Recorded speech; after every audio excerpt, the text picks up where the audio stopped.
All right, good morning, everybody. From the last YouTube call and the video, we had a few things to take a peek at in one level to rule them all. And that was the 1618 of our 15s back here. Where's my drawing tool? Lagging, boys. All right.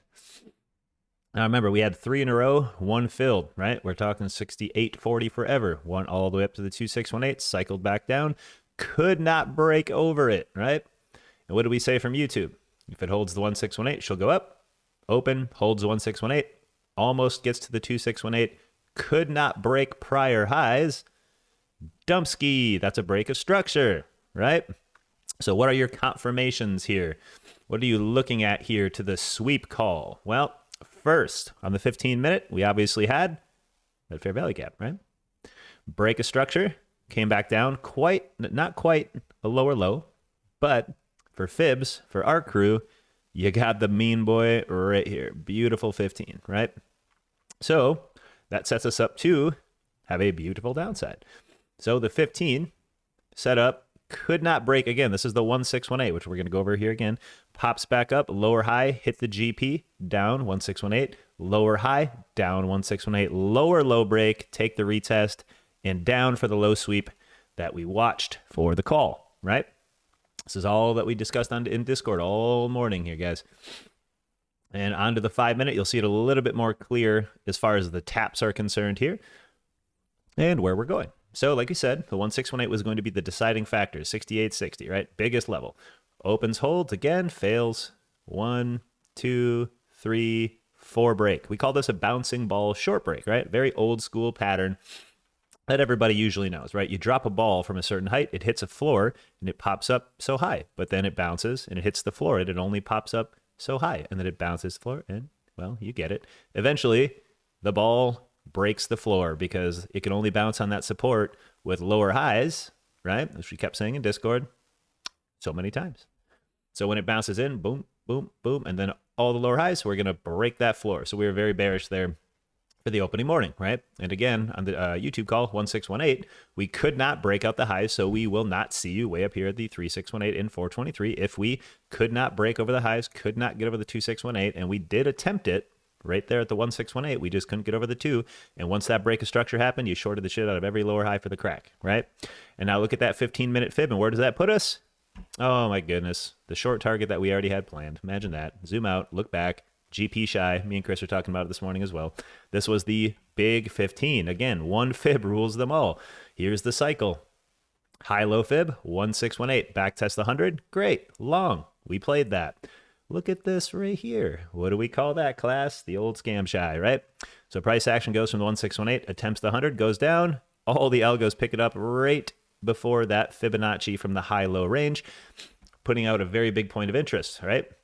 Squeezes up to the 2618, beautiful, and whomped. Now, where's our 15-minute from today? And our prior 15 telling us, oh, the exact same spot. What do you know? 3618 overlapped with the GP. We scam shied on the 15. We've been talking about it for days. So once we break that 1618, like we said, I do not care which way it goes. The confirmations are here. Boom, boom, boom. Now the 100, and we're going to look for another entry today to resume down. So we had our over-under set for here. We have our confirmation. We now know the target. Might just panic out, give us no entries. No big deal. We had the plan. We got our trades. We talked about it in the Discord. We're set out for cash today. Good to go. Let's talk about the VIX real quick for the other confirmations here on how we were developing a short plan for that bouncing ball short. Well, as we seen yesterday, we had that 1850 break and push attempt. If we look to our left, we had a couple different areas, right? And we called this one right here, which was that inverse fair value where VIX needs to come back to right here. That was our target. That's into the 1850. It came up here, missed it. Higher low consolidates, and then look at this morning's perfect indicator, the one to rule them all, as always, the 100 EMA, baby. 100 EMA green pop, pop, gets stuck to yesterday's highs, small breakdown, poof, target hit. That's what we're looking at for yesterday. So next is, you guessed it, the daily gap, because VIX hates leaving daily gaps open. We explained why this one was left open on the daily, on the day. And now we can see a nice little 10 SMA loop, a push off that 17 low area, and a back test up here coming soon. So the VIX's breakout back over the 10 could rally as high as 19.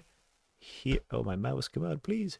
Right there. And that gives us that daily gap. So we'll be looking for the continuation. We are now hitting the VIX target. So the market will slow down here to the downside. We probably won't get amazing follow through yet, right? Because this is what we are banking on.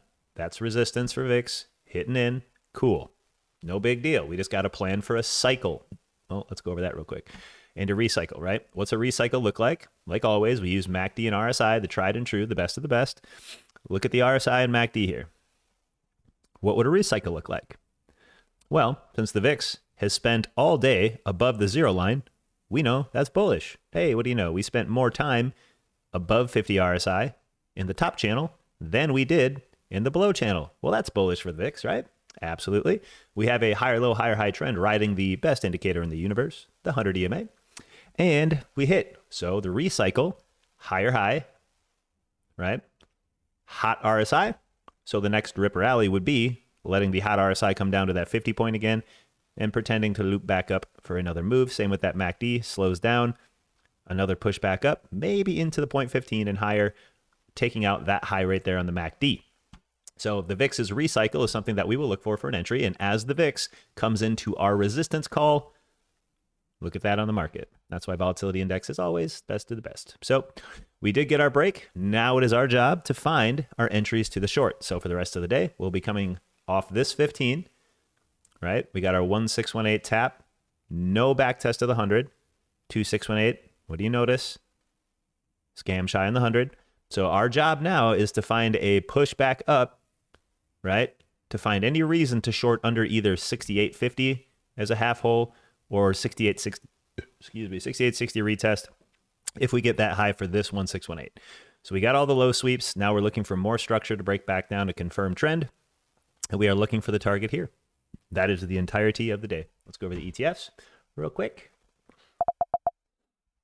And this will be the jam. I'm excited to. Feels good. All right. And why else can the longs work now? Class, tell me. What do you see on the ETFs? And what are we going to look for? It's nothing with the fibs. Even though we have them, we're gonna go over this real quick. What do you guys see? What did we do yesterday on a gap up? Shit, I just ruined it. Gaps, correct. Yeah, that's correct, Venom. Yesterday's lows. Yesterday, what did I say? There's no reason for a gap and go. There's no data, no CPI, no FMC, no Powell, no nothing. Why the hell are we in a gap up? So we came down. Why the hell are we in a gap down? Well, we had a pretty good technical today and no news and everything else, but are we going to stay in there? Well, generally speaking, when we come into the open and we are very close to yesterday's lows, more often than not, we will return to yesterday's lows, filling the common gap to return. That is our best case scenario. So we will call this before in real time like we try to do. And we will see any amount of dips here, find support, maybe at the fibs, retest that yesterday's lows, maybe even push into it a little bit, and we'll look for down. So it's our job to determine the long and the short. So for us, we are going to look for a potential long scalp back up to yesterday's lows if we see confirmation, or we're just going to let her go, find the restructured, and then head back up to the yesterday's lows. It's a little early yet. We have 15 minutes left. So if this decides to rip rally back up and give us no gap, might be a little choppy at the open, and we'll just take a little break, and we'll just look for our confirmations, right? So a couple of things quick here. Again, we had the GP shy and then the return under the 100 we talked about as well. So I want to make sure you guys have this on deck because of the 50 shy. So we said this guy right here, very important. Why is this candle more important than some of the other ones? And we already had a GP tag. So why could we still come down to this one? Why is this candle more important than the ones out here? They're all important in their own way. Gaps. Yep. 10 SMA break. I'll take that. That is a good 10 SMA reaction. But the gap, that is number one. We always love gaps. Gaps equal volume imbalances equals magnets for us. And that equals very, very juicy moves for us in our systems, right? So if we have a gap up candle like this and we trend over yesterday's highs, we look for an extension as we covered yesterday. If we fall back into the 100, what's our target? back down to retracement, right? So we are no longer looking at extension over the 100. You are breaking that 100 fib. You are breaking the high of the gap up candle, looking for 678.63. You got her. So on the SPY, the green fibs are the ones that we're going to be paying attention to today. And then, of course, yesterday's high-low should help us out. Let's grab those golds. Let's move them over. Here's yesterday's highs, yesterday's lows. And watch the magic. Oh, shit, we're going the wrong way. There we go. Watch the magic from high-low. Boom. Now what do we got to deal with? Shit, why did I... Staring at the wrong extension. I'm like, why is that 1618 right there? That's not where it's supposed to be. There. Boom. So yesterday's high-low puts us at a what? Ooh, juicy overlap, right? Now, for the last bit of our confirmation on how we kill this shit daily, anything under that gap up high, which is right here in neon green, and we have the GP, and we got, holy smoly, you guessed it, another mother trucking algo for the third overlap fib. There you go. There's your zone. 3 of them bad mother truckers, okay? I'm going to delete the algo and the pre because we don't need it. Watch this. Anything up to yesterday's lows as high as... Ta-da. Okay? Best case scenario. Other scenarios include failing yesterday's lows, going right for the extensions. Obviously, 678.63 and the gold 678.47 are our main targets short. Okay? Anything under yesterday's lows. That's the trade day.